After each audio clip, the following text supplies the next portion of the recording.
ஓம் ஸ்ரீ உச்சிஷ்ட மகா கணபதி நமக. குரு வாழ்க, குருவே துணை. இன்னைக்கு நம்ம பார்க்க போற தாந்திரீக பரிகாரம் தொழிலில் வெற்றி பெறக்கூடிய பரிகாரம். இந்த பரிகாரத்தை செய்யறது மூலயமா கொடுத்த பணம் வரும். அதாவது ஒருத்தர்கிட்ட கொடுத்து பணம் வராம இருந்துச்சுன்னா அதுவும் உங்களுக்கு வரும். இதை பத்தி பார்க்கலாம். வாங்க வீடியோக்குள்ள போகலாம்.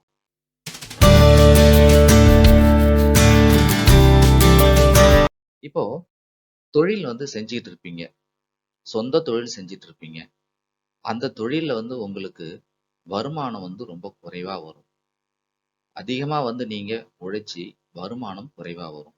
வியாபாரம் பண்ணிட்டு இருப்பீங்க. வியாபாரத்துல லாபம் குறைவா வரும். அல்லது நீங்க வாங்கிட்டு வந்த பிறகு அந்த வியாபாரம் நஷ்டமாகிற அளவுக்கு விலைவாசி குறைஞ்சிரும். அப்ப இந்த அமைப்புல இருந்தாலும், எனக்கு இதுவரைக்கும் வேலையே இல்லைன்னு சொல்லிட்டு இருந்தாலும் இந்த பரிகாரம் உங்களுக்கு பலிக்கும். அடுத்து, சார் ஏதோ சம்பாதிக்கிறேன், அது வீட்டுல நிக்கவே மாட்டுது சார் அப்படின்னு சொல்றவங்களுக்கும் பலிக்கும். இதை நாம 2 விதமா செய்ய போறோம். என்ன அப்படின்றத நீங்க தெரிஞ்சுக்கிறதுக்கு கொஞ்சம் நட்சத்திரங்களும் உங்களுக்கு தெரியணும். நீங்க ஜாதகமா பார்க்குற நபர்களா இருந்தா உங்களுக்கு தெரியும். ஜாதகமே பார்க்காதவங்களும் நம்ம சேனல்ல இருக்காங்க. அவங்களுக்காக நாம அடிப்படையில இருந்து ஜாதகத்தை சொல்லி கொடுக்கறதாக நம்ம நிறைய வீடியோக்கள் போட்டிருக்கோம். தெளிவா அடிப்படையில இருந்து நீங்க A to Z அத்தனையும் கத்துக்கிட்டு நீங்க ஒரு ஜோசியராகவே மாறலாம். அதுக்குண்டான வீடியோக்கள்லாம் நம்ம போட்டிருக்கோம். பார்க்காதவங்க போய் பாருங்க. இப்போ அஸ்வினி, பரணி, கிருத்திகை, ரோகிணி, மிருகசீரிஷம், திருவாதிரை, புனர்பூசம், பூசம், ஆயில்யம், மகம், பூரம், உத்திரம், அஸ்தம், சித்திரை, சுவாதி, விசாகம், அனுஷம், கேட்டை, மூலம், பூராடம், உத்திராடம், திருவோணம், அவிட்டம், சதயம், பூரட்டாதி, உத்திரட்டாதி, ரேவதி. 27 நட்சத்திரத்தையும் நாம சொல்லும்போது ஒரு வைப்ரேஷன் நமக்கு கிடைக்கும். அதனால சொன்னா கேட்கிற உங்களுக்கும் அது சேரட்டும். இப்ப இந்த 27 நட்சத்திரத்துல உங்களுடைய நட்சத்திரம் என்னன்னு தெரியும். குறிப்பா நீங்க பாத்தீங்கன்னு சொன்னா பூர நட்சத்திரத்திலேயோ, சதய நட்சத்திரத்திலேயோ அல்லது ரேவதி நட்சத்திரத்திலேயோ பிறந்திருக்கலாம். அதுதான் ராசி உங்களுக்கு. இப்ப நாம அதை பத்தி இங்க பேசல. இங்க தொழிலுக்காக பேசுறோம். ஜாதகமே இல்லாதவங்க எப்படி பண்ணலாம் அப்படின்றதையும் இந்த பதிவுல தான் நான் சொல்ல போறேன். ஜாதகம் எனக்கு இருக்கு சார் அப்படின்னு சொல்றவங்க செய்யக்கூடிய முதல் பரிகாரம். அதையும் இப்ப நாம சொல்றோம். இப்போ சனி காலபுருஷனுக்கு 10க்கும் 11க்கும் உண்டான அதிபதி. அதனால கர்ம காரகன் அவர் தான். தொழில் செஞ்சா அந்த தொழில வரக்கூடிய லாபத்துக்கும் அவர் தான் காரணம். அப்போ காலபுருஷனுக்கு 10க்கும் 11க்கும் அதிபதி அவர். உங்க ஜாதகத்துல அந்த சனி ஏதோ ஒரு வீட்டுல இருப்பார்.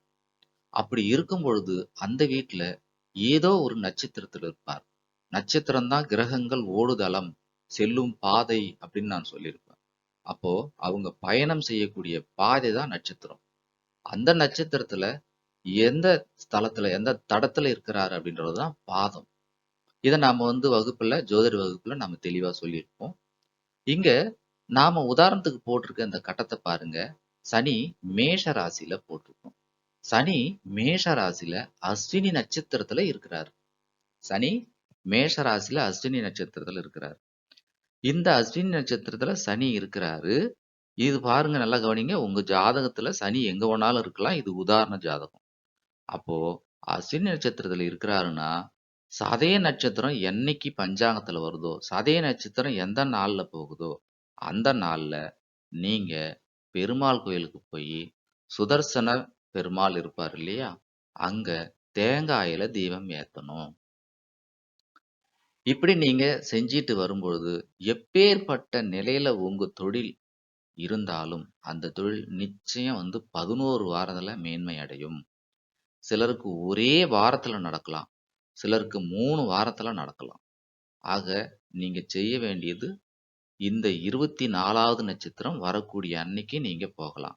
இந்த 24வது நட்சத்திரம் எப்படி எண்றதுன்னு தெரியும்னா, உங்க நட்சத்திரம் எதுன்னு பார்த்துக்குங்க. அதுல இருந்து அப்படியே நீங்க எண்ணுங்க.